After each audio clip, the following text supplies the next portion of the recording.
Okay, so the last time when Buffett has this much cash, the market crashed 50%.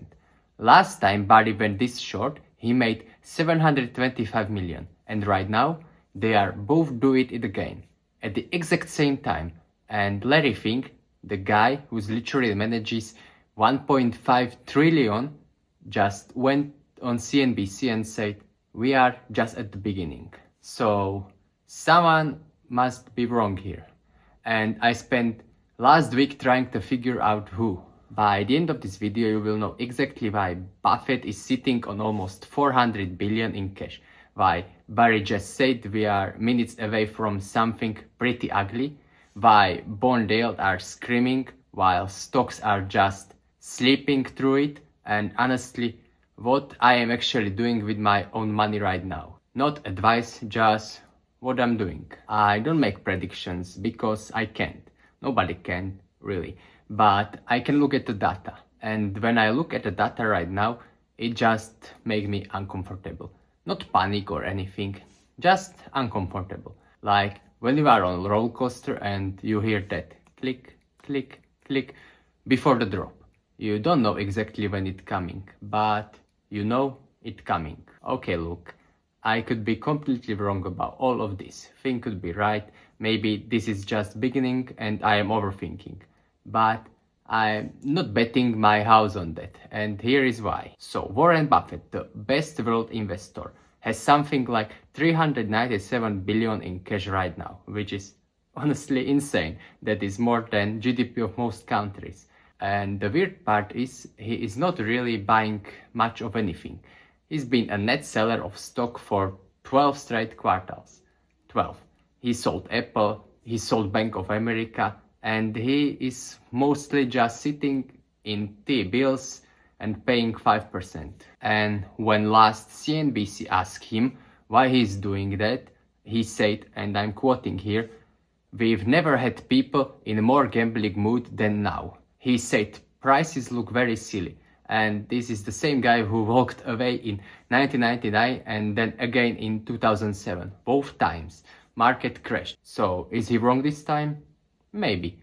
I mean, he's been wrong before. But do I want to bet against the greatest investor alive? Probably not. Then there is a Burry, the big short guy. The one who called 2008 before anyone else even saw it coming. He just said, and again I'm quoting, "The market has jumped the shark. We are witnessing history. In the stock market that is not a good thing." He said it is like watching the scene of bloody car crash, minutes before it happens. Now I know what are you probably thinking.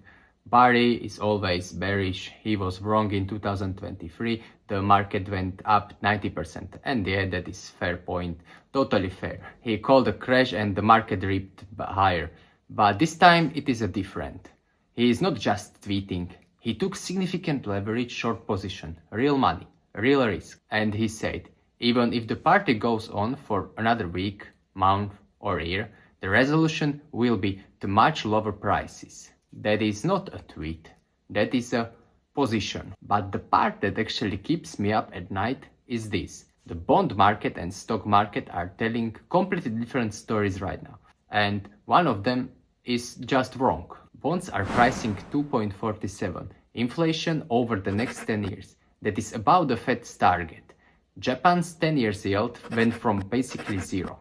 And what are stock doing? S&P 500 7,400, all-time high.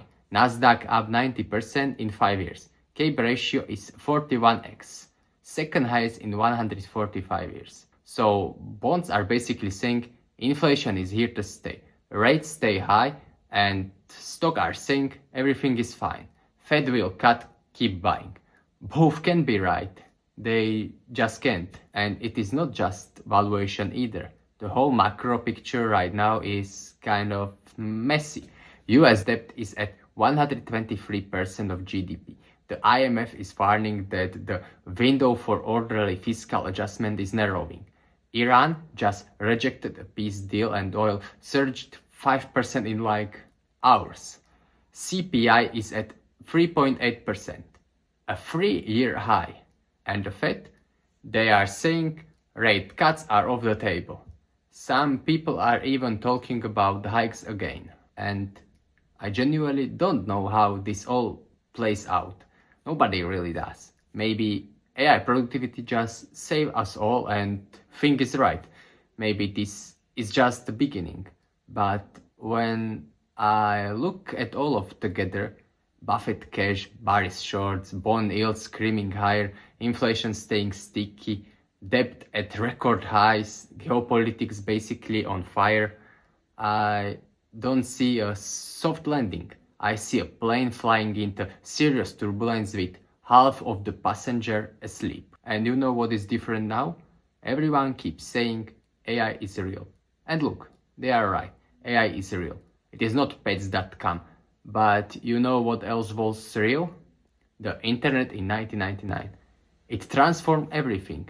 And the Nikkei in 1989, Japan had real companies, Toyota, Sony, Mitsubishi, real cash flows, real global dominance, and it still took 34 years to recover. The Nasdaq 100's top 10 stocks averaged 784% last year. The dot-com peak was 622. We are not just matching history, we are exceeding it. Substack is up 3,960%. That is, I don't even know what that is. It is not investing. It is not even gambling. It is something else.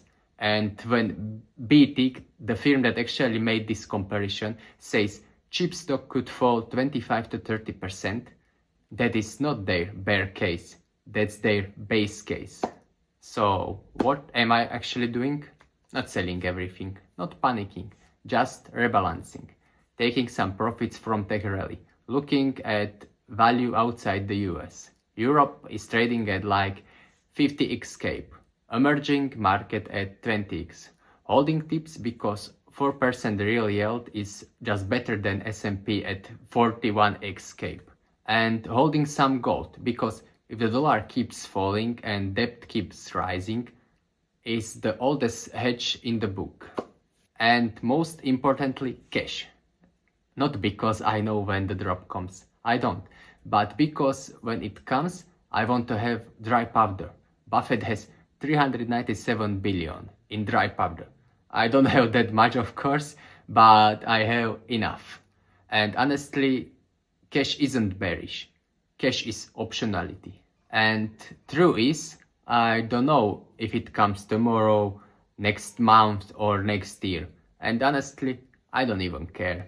What I care about is not being the person who bought at 41x cape with all their money and then panicked at the bottom. I care about being prepared for either scenario. If Fink is right and we go to 10,000, super, I still own stocks. But if Burry is right and we drop 30%, still great. I have cash to buy more. Okay, so this will be everything for the video. Subscribe, hit the bell, and tell me in the comments, are you team Fink or team Burry? I'm actually curious. And personally, I've been thinking more about geographic diversification given where US valuation are. Not selling everything, just rebalancing. Thanks for watching, see you in next video.